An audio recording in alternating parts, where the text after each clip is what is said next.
Hello, I'm Steph from iDriver Classic, and if you've been watching the channel lately, you'll know that I bought an £850 standard 10, and no car under £1,000 arrives without a few little quirks. And one of mine was that I had zero compression on cylinders 3 and 4, which meant that the head had to come off, which we did in the last video, and we discovered that the head gasket had gone between 3 and 4, which apparently is quite a common problem on some of these head gaskets. So I thought, right, what am I going to do? Because this time I'm going to make sure everything is done properly. Well, first of all, I went over to the Standard Motor Club parts division, and you can access that if you remember. Membership's dead cheap, so if you need bits you might as well do it. And they're the original paying gaskets, so you know, the really nice ones that are actually decent quality. And I thought, yeah, we're going to do this. And anyway, I've bought one of those, and in the meantime we are stripping this head. So in today's video you're going to watch us strip the head, take it to the man upstairs to be skimmed, because yes, we have that at our disposal as well, and then we are going to get it all put back together and fit it on the car. We're going to turn the key and see if it runs on all 4 cylinders. If it doesn't, so help me God, because I don't know what we're going to do. We're less than 2 weeks away from the show, but that's what I thrive on, chaos and disorder. So I guess that's what's happening here. So anyway, that's what we're going to do in this video. Join us, tell us what you think as we go along, and hopefully things go to plan. Fingers crossed. Okay, so as Paul described this is not ideal, this situation. You at home watching are propped up on some sort of paint pot or something or other, isn't it? Yeah, paint pot and a Calpol tube. So ridiculous, why? Anyway, we're now taking apart the cylinder head, and I decided that this was actually the best angle to do it from. Paul, talk us through what we're doing here. So we've got to strip this down to enable it to go onto the machine so that we can skim the other side of it. So that's what we're doing. We're going to take the studs out, the valves out. Okay, and how do we do that? Well, I'm just using the double nut method. Basically put 2 nuts on, lock them together and turn it, and then it'll unwind the stud out of the cylinder head. Okay. And then these ones look like they've got nuts on the bottom that will enable us to unwind it. These we need a valve spring compressor, and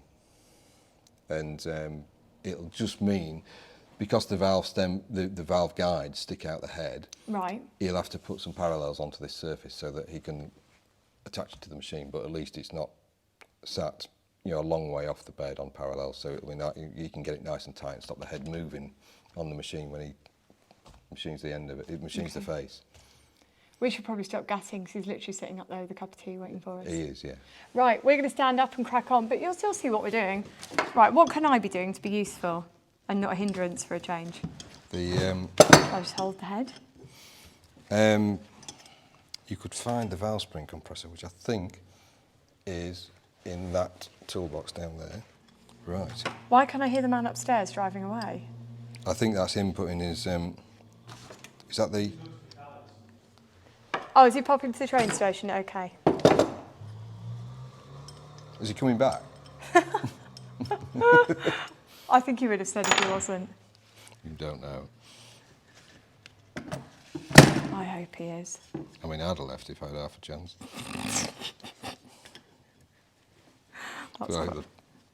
That's quite If you locked all the doors, I can't get out. What can I be doing to help? Is there anything else? And do you want to maybe you can take those out, because that that might come out. Have you got a spare spanner? I'll give you this one in a moment. The longest bar for some reason, but that's it. That's out. Anyway, I'm going to carry on faffing around with this, and we'll catch you all at home when we get on to the valves. Right, Team Torso are back with this ridiculous light above us. Okay, Paul. So it turned out we didn't need the valve spring compressor, because it's a slightly different system. Okay. Where the valves don't have collets. They have a hole in the top, and then that slots that way. Do you want to show the camera? Am I not showing the camera? I think we just need to get a bit closer. Oh, okay. This way, camera's up there. Oh, yeah. Because we're working back to front. So that slots in there like that. And that locks it in. And it turns out the valve springs are so soft that you can do it with your hands rather than with any. So I'm using a spanner. So what do I need to do? Show me, because I want to feel like I've contributed here in some menial way. There. Right. Okay. So we push that down. So I take the spanner and I push it down on the spring. Yeah. Yeah. Yeah. Yeah. Well, yeah, push it down. Yeah, I am pushing. Keep pushing. Right, yeah, I'm pushing. Right. So you've got to try and just stop pushing a moment. Right. So you've got to try and push. Oh, you've got to dislodge it into that gap. Into that okay. gap. So you need to not put the spanner quite so close to the thing. Yeah. So I need to really put it there. Yeah. Right. You've got to push it quite a long Yeah, way all right, down. Paul. I should maybe go to the gym with The Apprentice because I'm honestly such a weakling. It's embarrassing. How cringy. Give it a push, Paul. Give it a push. Right, go. Come on. Oh my God. You just let me that's it. Let me have a go on the last one, please. Right, well, I'm turning it this way now. Right, go. Do you know what? I bet when I was, I swear, when I was fat, I had so much strength. And now I feel like I'm just That's it. some sort of wilted rose. Well, I wouldn't say a rose, actually, more like a wilted cabbage, really. Oh, just go!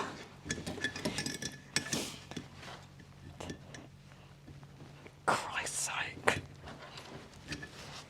I'm going to do this. Right. I can tell that Ed's laughing down there. It's not funny. He says he's not off camera because he's not mic'd, so you can't hear him. What do you have to do? Like push it and... But I feel like we're going to end up in hospital somewhere. We end up in hospital then. The NHS is free. I've not asked it for anything for a while, so... Right.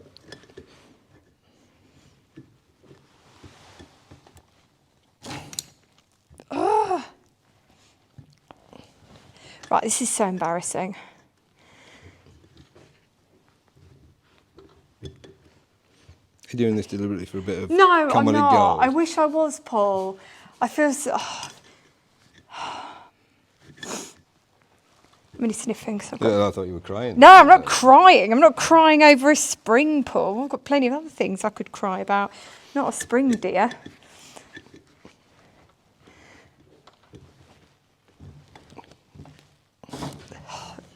Go on.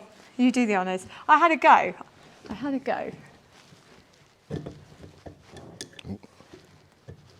No, I can't do it now. No, I can. There we go. Yeah, it took him 2 attempts. Yeah. Right, okay, so now what? We'll take those out. Yep. See the special tool there for stopping it dropping in. Mm-hmm. And then we're going to line them up, and then we're going to number them all and make sure we don't mix them up. Okay. So we can have a look at the valve seats while we're here, and they all look pretty good. Yeah. We can have a clean up in there. I could do that. And then we'll take it upstairs and skim it. I feel really excited about this car, you know. It's a good car. I'm really like just, I don't know, there's some cars, you know, that you buy and then you're a bit like, it is what it is. But this one, I'm actually really genuinely so looking forward to taking her out. Is there anything I could be doing to clean this up? Well, if we get some, we'll see what we've got. Yeah. We'll get a scraper, scrape the carbon off there, give it a bit of a clean, and then I'll see what we've got in terms of straight edges to put across there and just check this out. Yeah, because it's this bit here, I don't know if you can see at home, that's where the head gasket was burnt, so that's like 3 and 4. And that's the bit that's making us all feel a bit... I mean, it's so slight. It's not like the time that I burnt through the Morris Minor head When it cut a groove through. Oh, it was ridiculous. It did it on the block, Yeah. and the whole engine was just knackered. But thank goodness that's not happened here. Right. So we'll have a clean up. Yep, clean up time. I'll find some tools. Right, I'm going to clean up this block, and I'm going to do it as I chat to you. So I've got this scraper here, and when I direct it, I'm putting my finger here to just keep that blade in. And remember, I know that I'm telling people stuff that they already know, but when you're doing it, you do it away from you, not towards you, because Let's not chop any heads off today. I mean, I'm very hypocritical when I say this because when I chop up veggies and stuff at home, I am the worst for chopping towards me. Anyway, this isn't actually that bad. But again, it's just cleaning it off because we want to run that flat edge across.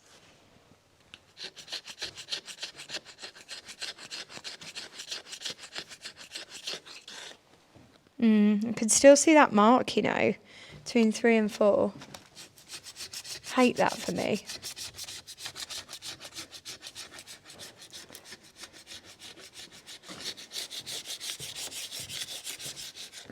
Right, I'll crack on with this and then I'll meet you on the other side when I've done it. Hello, I'm the man upstairs and I've got this head from Steph to skim and make sure, well first I'm going to make sure it's flat. So I've got it on the surface plate and I've got a dial test indicator, so 0, and I'm just making sure it's not overly warped before I put it on the machine. If it's, and also see how much I'm going to have to skim off it, and actually it's very good. It's within, I'd say probably within 1.5 thousandths of an inch all over. So it's very good actually. It looked, when I saw when you took the head off, it looked worse than it does now. After a bit of a clean, it's come up quite well. So it doesn't seem to be warped, so we probably won't have to take much off it. We're probably only going to have to take 2 or 3 thousandths of an inch off it. It's one of those jobs now where the setup probably takes longer than the actual job itself. So, but we'll only get it right. So we'll chuck it onto the milling machine. So I've decided to sit it on the parallels again. That's how we measured it on the surface plate. So it should be the same. I'll double check while I'm on here.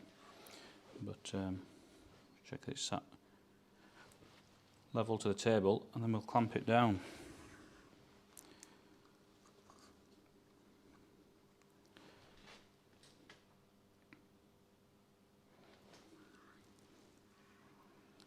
Don't need to be too close yet until I put the clamps on. Within a thou or so along there. Now this table, being so old, isn't quite as flat as, it's very flat, but it's not as flat as the surface plate, so we might get a little bit of, the reading might not be quite as good. Yeah, it's within a couple of thou. We'll get some clamps. So I'm going to use a fly cutter to surface it, so it's just a single point tool that spins around. I very quickly knocked this up out of some scrap out of the bin earlier because I didn't have one the right size, so hopefully it'll do the job. Even if it only does one job, it was worth making, so should. There we go. Let's,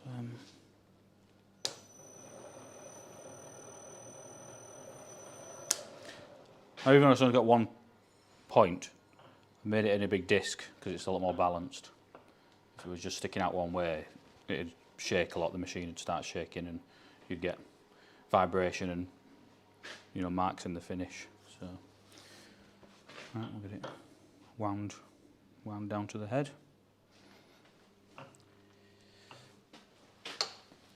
No power feed on up and down.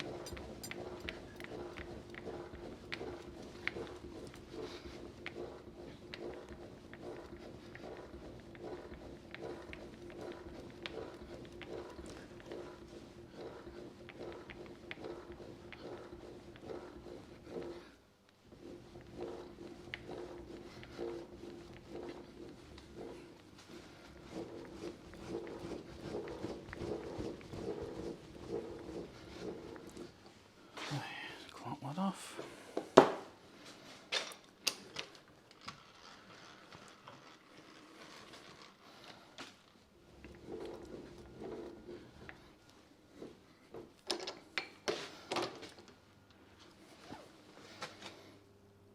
Just make sure it's going to cover the whole face. Whoa, only just. Knew it was going to be close, but I didn't have a bigger piece of steel.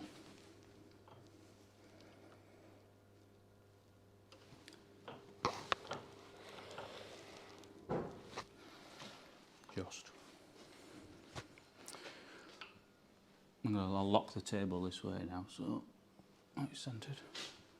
Right, that's just touched, you can hear it. So I'll wind the cutter clear, and then we'll zero, and we'll put a cut on. We're only going to put maybe 1/1000 of an inch, couple of thou, just to see what shape it's in at the moment. Right, that's 1/1000. Let's lock the table.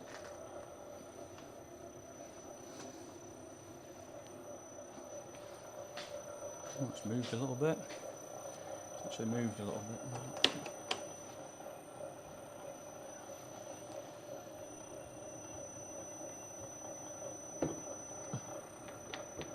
Come on.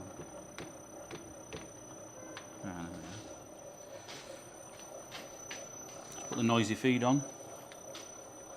It's not one of those like cartoon.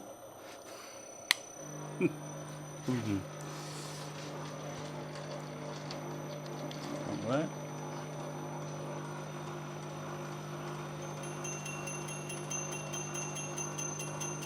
Speed it up.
Interesting, it's not quite touched at this corner for some reason, but it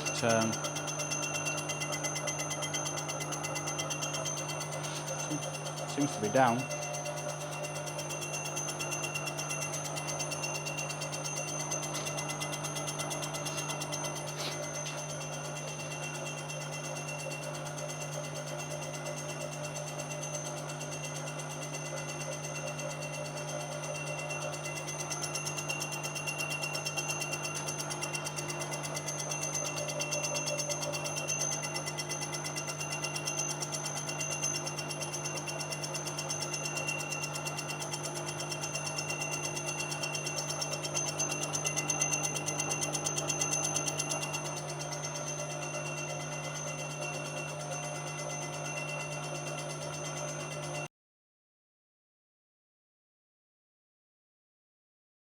We are now 22 minutes past 8 on the second to last night, and as you can see, the cylinder head is not in the car.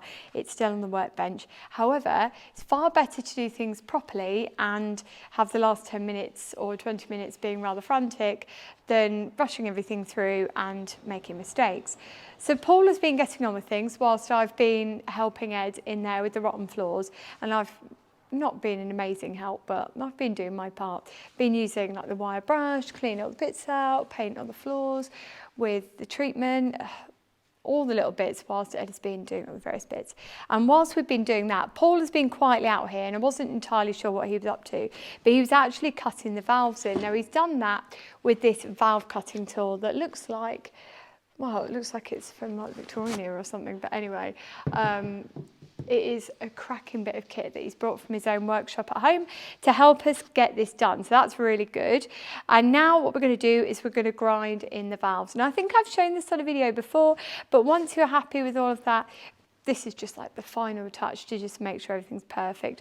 So you see these sticks. Now remember, we once had to do one on someone's Allegro, and we went and bought one of these from Halford. So I assume that they're still available and they're under £10. So you take the paste, put a little bit on, and then you do this motion. Now you don't twirl it all the way around like you're screwing on a bottle cap. You're going backwards and forwards like this. And you want to be going up and down as well. So it's kind of feels almost like a bit of a strange motion really, but it just gets that all sorted. Now we have got another 6 to do, so let's speed this up and crack on.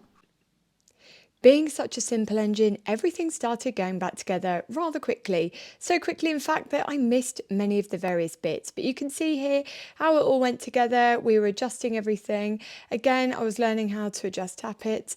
I learned some really good stuff whilst doing this. But because time was really against us and we were on our final night, we really just had to crack on rather than trying to film everything step by step. But we've done quite a few engines apart before. So hopefully if you're into all of that stuff, you can go back and watch those in depth. Well, after all that hard work and effort, I guess you probably want to hear what the engine sounds like. Now remember that everything is maybe not 100%. We need to go back through it, we need to take it out a little bit, really get a feel for it, and then tune it back up again. But this is raw, this is exactly how it is. So without further delay, let's get Speedy started up and hear what she sounds like.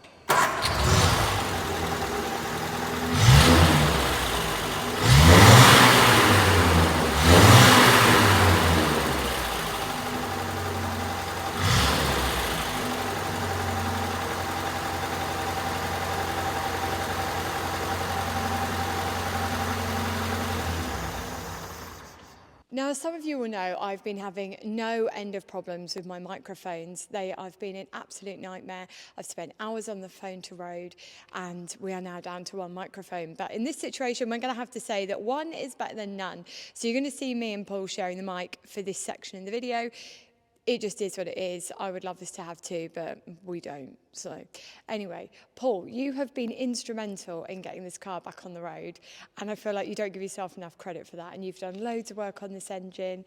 You're usually working on A-series engines, but for those that are watching the video out there that are uninitiated, how different has it been? Not very, really. I mean, they're pretty much for muchness. The engines from this period, they're all very similar. They're designed along similar lines. It's different, but it's pretty much the same principles. But yeah, it was fairly straightforward. There was a bit of work to do in a very short space of time, but apart from that, it was very straightforward. Now, for anybody out there that is investigating their own head gasket woes, because that's how we started. So remember, just to quickly recap, if somehow you've just found yourself at the end of this video, or you've just walked in with a cup of tea and taken too long in the kitchen, we started off knowing that it had gone between 3 and 4. We were told by the previous owner. You then took the cylinder head off. You then found that the head just looked a little bit icky, and you said, let's get it skimmed. So we had that skimmed. We didn't change a lot, did we? We didn't change a lot because we didn't change the cylinders. No, we didn't rebore it. No, we didn't do any of that. But do you think it needed it? Would you say that people need to go down that avenue, or would you suggest that people are a bit more conservative with what they do? I think any of this work, it's down to, you could have taken it out and completely rebuilt it, but we didn't know what you had. We assumed correctly that the head gasket was faulty, which is what we knew was a common problem with these cars. We managed to obtain a new old stock proper head gasket for it. The head, when it came off, it didn't look very flat, and it looked where the head gasket had blown. It had sort of marked the head face itself. So we got it skimmed by our man upstairs. The valve seats were pretty rough. We didn't have time to put unleaded inserts into them, but we did cut them. I've got an old clockwork valve seat cutting tool, and Callum set up on the lathe and ground the seats on the valves using a very novel method involving a Dremel in the tool post. But it worked, and it all seated properly, and it runs fine. As regards to, could we have gone further? There was no point. We had to do something with the cylinder head. We didn't know how good the engine was underlying that, because we didn't know. We knew there was a fault with the cylinder head gasket, and because it had gone between two cylinders, you can't test the whole engine with it on. So you have to, basically you have to rebuild the cylinder head, inspect it visually, put it back together, and then you could maybe test it, but it ran fine, so it's okay. The wear in the bores was minimal. So I think we've got off quite lightly. I know there'll be people out there that go into looking what the cause of their engine failure is, and it'll be absolutely catastrophic and it'll cost a lot of money. But something like this, really, Paul, do you think people need to budget more than if they're going to do it at home and all they're going to do is just go and get the cylinder head skimmed, but they need to buy the head gasket, they need to get it skimmed, any other bits and pieces? What kind of budget do you reckon they need? 250 to 300? I don't think there's any point in doing a job like this. I mean, we were pushed for time, so in an ideal world, we would have had unleaded seats put in it. We would have probably put new guides in it while it was out, because you have got some expenditure just to get it off and back on again, and for the sake of whatever a set of guides is going to be, probably 30 quid, you may as well do them while it's off. So yeah, I think you would. It's not a big job to do it, but if you're paying a garage to do it, it's going to cost you a couple of £100, I would think, just for the labour, and then you've got the materials and any machine work that needs doing on top of that, which, for reconditioning a cylinder head, fitting valves, cutting the seats, new guides and a head gasket, you're probably 150, 200 quid, I would have thought. Okay. So, yeah, 400 in total. Brilliant. Well, anyway, this has been a bit of a roundup on what we've done on the engine. I said we'd show you. Sorry, it's a little bit later than planned, but it has been bonkers at work, hasn't it? And it's just been bonkers in general. So much going on, so many exciting bits and pieces. And we're looking forward to an exciting 2025. So cheers to us. Everything's done, car's back on the road, and you've probably seen it at the NEC, but if you haven't, don't panic, because she's going to be out at all sorts of events next year, including Rustival. The date is still TBC, but keep a beady eye out in January, because you might get a save the date, and I would love to see you there. But for me and Speedy, we're going to pop home now, get some tea on, but for you at home, take care and drive safely.